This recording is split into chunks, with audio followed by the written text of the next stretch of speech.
I just want to review, in my world, what this is about. Why are we doing this? What's the importance of all the things I'm telling you? From my point of view, the purpose of life is to know God. Now, that may not be everybody's point of view. I understand that. I know in America the focus is primarily on materialism. We talked about longevity, how long you can live. That's irrelevant. How awake you can live is relevant. That is a very interesting message when it says Sarah was alive all 127 years of her life. What does that say?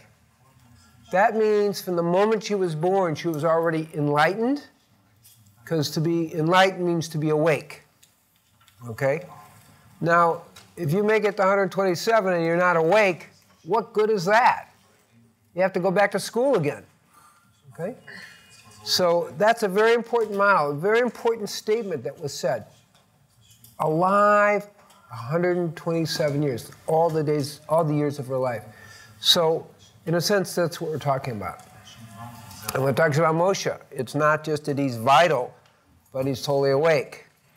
So, there are real models here of what this is all about.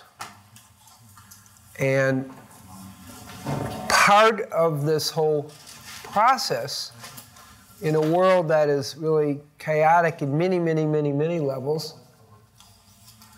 is the use of nutrition, herbs, and lifestyle to maximize our ability to raise beyond the biocomputer mind. When we raise beyond the biocomputer mind, we go to a place of the divine. However, if you are bogged down with electromagnetic smog, big issue, junk food, GMOs, pesticides, herbicides, which are neurotoxins, vaccinations, which inflame the brain and decrease your consciousness, it's very hard to rise above the biocomputer mind and know the truth of what life is about, which is to know God. So this is my perspective on it. And this is why I do this. And when we look at all these supplements and nutrients, they're all about building ultimately the shin. Okay?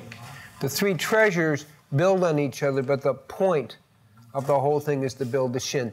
The light, resonating with the light of God. And a little bit, this is why they use the word immortality. It's not about longevity. It's about liberated consciousness. And that actually is how the Taoist masters use it. And clearly, this is what the Torah is about. Now, does everybody understand that? How many rabbis know what I just said? Let's be serious. It's gotten lost. Seriously lost. But the models are there. And that's the thing I want people to be aware of. And a key piece of this is the nutrition. And you can't eat your way to God. You've got to keep that in mind too. But it's a foundation. It's like meditation is a foundation, prayer is the foundation. I talked about the 6 foundations, the live food diet, the spiritual fasting, the building the chi, prana, the nephesh, okay? Service and charity, which tends to get neglected a little bit in the whole thing, but it's very much part of my work. The importance of a spiritual teacher as a guide and support. The Kol Damama, sacred silence, prayer, meditation, not just silence, sacred silence, prayer, meditation, chanting, all the stuff we're going to do at the gathering in a more intense way, and then the awakening of the Ruach HaKodesh. Okay.